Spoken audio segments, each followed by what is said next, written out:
Welcome back to the AxleBeast channel. My name is Tasha, also known as Axel, apparently. It has been a very long time since I last posted, and I am very sorry for that, but we are here now. Finally. Also, Nala is here.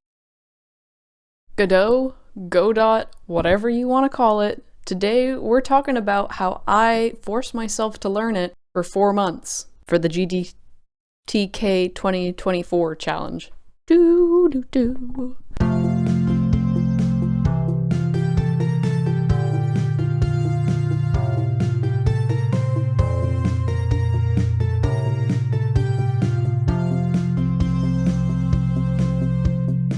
Welcome back to the What I've Learned series.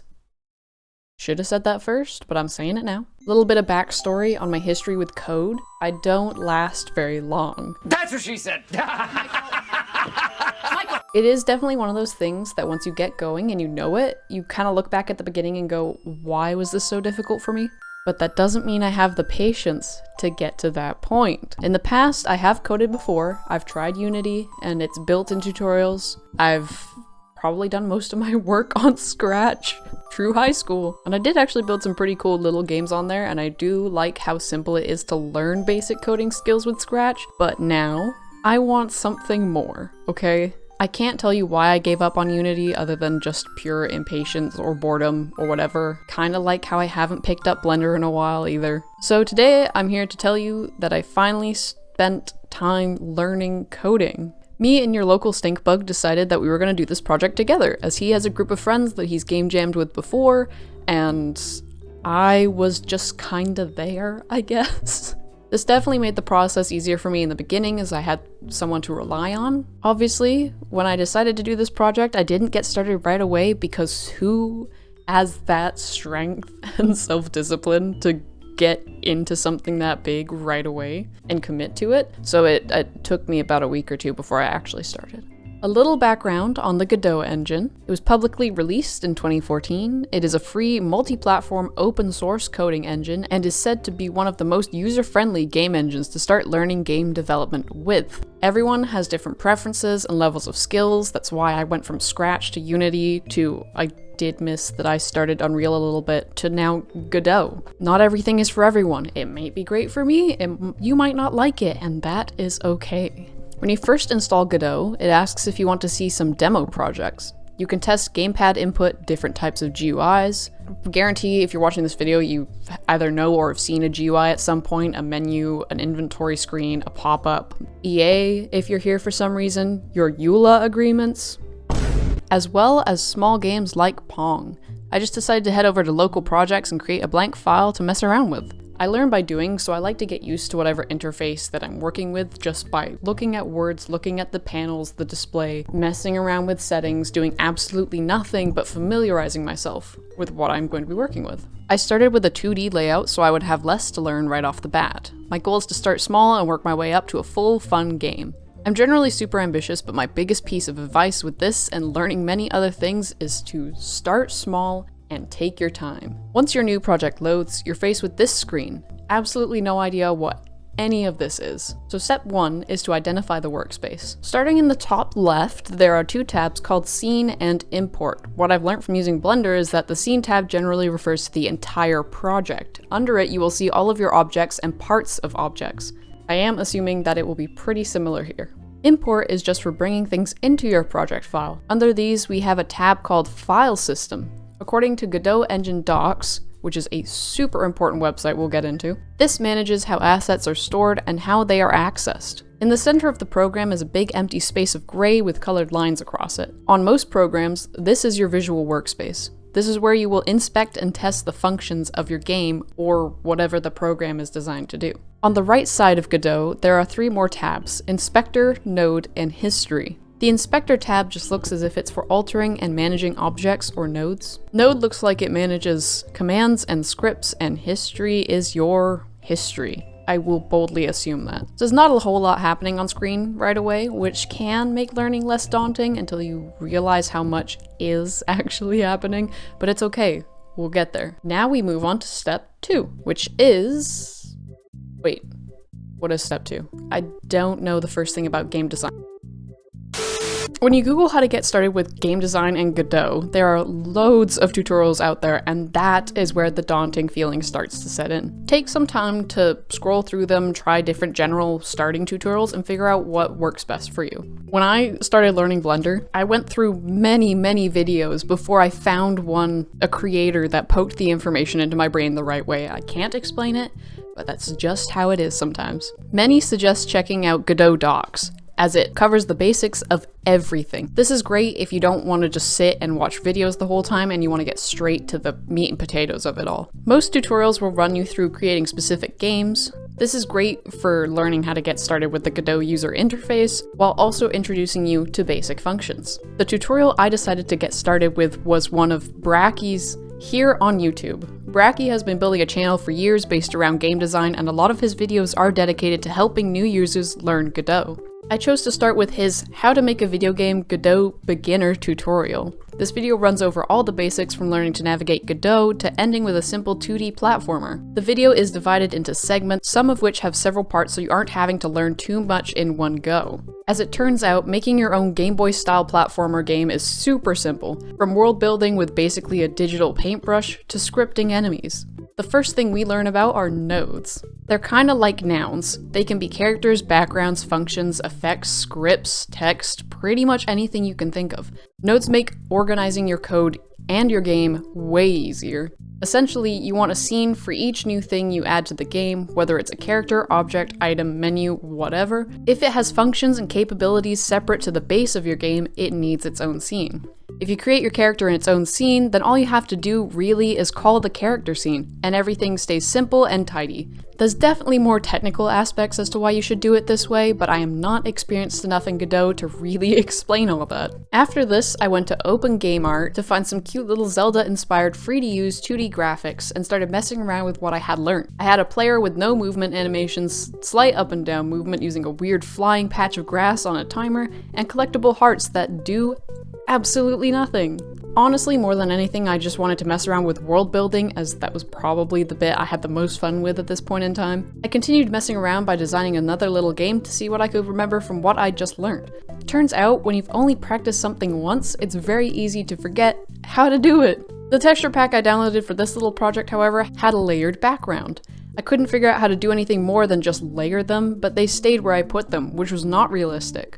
I wanted a background with depth. This is where I learned about parallax backgrounds, layers of images that give the effect of depth and distance while your character is standing or moving. For this I stumbled upon a few videos, as apparently there's several ways to design this in Godot. I watched BitBrain's video, Nessie's, and so many others because no matter how I did it, something would always go wrong. This does not change at all for me. Even in my final game, it is crooked and definitely messed up, but I make it work. I could have used these 4 months to design a simple little game that was fully fledged out with basic mechanics, but no! I had to learn all the fancy little details. Unfortunately for me, it was now August, and I had to start planning my GMTK 2024 Game Jam game. The theme was announced to be built to scale. I didn't really know what to do plot-wise, so I employed the help of my partner, as they have a background in English and fictional writing. While they were brainstorming on my behalf, I got to work designing some artwork for the game. I'm not one of those people that can design a game that's just text. I can't genuinely trust it if I can't see it.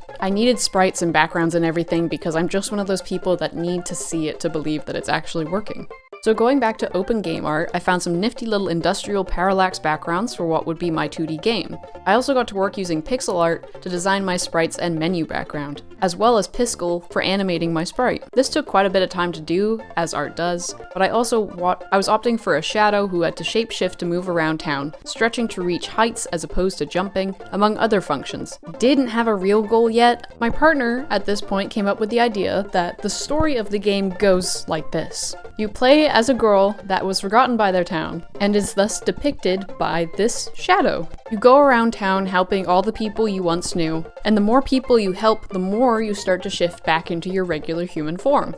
Didn't really get to this point with this game, but I would still like it to end up hopefully following this plot and becoming an actual small game. The next item on the agenda is menus. It got really dark in here all of a sudden. I really wanted my game to feel like a game, and thus it had to have a main menu, settings, a pause menu, all of that, and designing this probably took more time than anything else, and thus resulted in me not really having a game in the end. I had no idea how much work goes behind making menus function. It's one of those things that once you know it, it would take you no time to code, but just remember, I am a beginner. I found this to be the most challenging part of this whole thing. I thought the smartest place to start would be a pause menu. Right?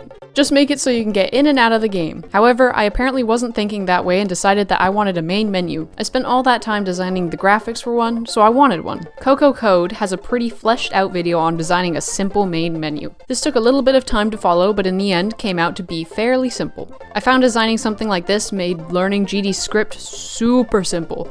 Like, the easiest way you can practice code is by writing code, right? So I was starting to get the hang of functions, nodes, hierarchy, trees, all the works. And yes, you heard that right. In GDScript, you have to understand the command get_tree. This command essentially tells your script to locate all the active nodes in a given scene. Mixing this command with custom variables and scripted functions, we're able to tell our program to do something when we, the player, interact with a button. It only starts to get more complicated when you keep adding additional scenes. This process definitely took a little while. Each video has their own way of writing their scripts and their code, so you won't be surprised to learn that I had a lot of errors, especially when I tried mixing different tutorials. After a while, I got most things working. A main menu that had settings, although the only setting that functioned was the volume scene, and then when you set the volume and go out and then back into that setting, the slider would have reset, so technically doesn't function. I also had a pause menu that kind of partially paused the game. For a while building this, I could still move my character and the volume would go on, but I rewatched the video I used for that a few times and messed around on my own with the functions I was using and eventually got that to pause properly, which, as simple as that is, was really freaking cool to see my game finally coming together. It felt like I was actually doing something.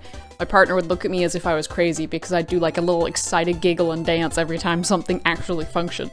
Now though, I was out of time for my game. I had sound and an environment and menu settings, and I was still going to submit it. I wasn't doing this to win or end out with a super fancy, ultra cool, unique game jam game. I was doing it just to force myself to learn game development. I exported the game and decided to give it its first proper test run, and it loaded straight into the game. No menu. At this point, I had like a minute to upload the game, so I said f it and just uploaded it. I did release a little sigh of tension here, just because I had that stress and weight of meeting this time crunch off my back, but I was a little disappointed that I really had nothing to show for it. All the work I'd put into trying to develop a really cool main menu, it was basically gone. Didn't count anymore. Out of curiosity, I went and took a peek at my game to realize you could set the starting scene. I don't know why I didn't think of this. It's like one of the first things that happen when you start a new game. It asks what your main scene is, basically. So I changed that and exported it again, and it functioned. The game looked kind of official now. It's booted into a main menu. Nothing really worked on the main menu, but you could go into your game, you could pause your game, you could walk around, there was music, the background was phenomenal, and as simple as it all is, and as easy as it all looks, it meant a lot to me that I had something now. And that's it. That was my personal journey, starting with Godot. I want to continue to learn game development and code and GDScript and keep working with Godot in the future. And I'm hoping at some point I can get into 3D game dev as well, as that definitely brings in a whole other world of hurt. I do plan to make more videos as I continue on this journey, and hopefully they don't necessarily take 6 months to make every single time, but I can't make any promises. Coding is surprisingly simple once you know it, just like anything else. I've returned to poking around in this project since, and can't believe how simple most of it looks to me now. It's hard to believe it was ever difficult to begin with. If you want to learn any aspect of game design, go do it. YouTube exists, and really, that's all you need nowadays. There are so many people out there who have a passion for things like game design and just want others to find learning it easy. They want you to be able to do what you want to do. Thanks to everyone who helped and supported this project. You guys all definitely gave me a solid kick in the ass when I really needed it. Also, shout out to all the channels that I've mentioned and who put content out for people learning Godot, Unity, Unreal, literally anything else. You guys are the real heroes here. This video I'm making right now could physically not exist if you guys didn't. I would not have the patience to try to figure this out entirely on my own. Also, small thanks to my new job for not thinking I was an absolute joke when I decided to put this YouTube channel on as job experience on my resume. I very quickly stopped doing that. And thank you, the viewer, for being here, for enjoying my content and supporting it. It means the world to me. I hope you all have a great day, night, afternoon, whatever time it is, wherever you are, and I will see you guys next time. See ya!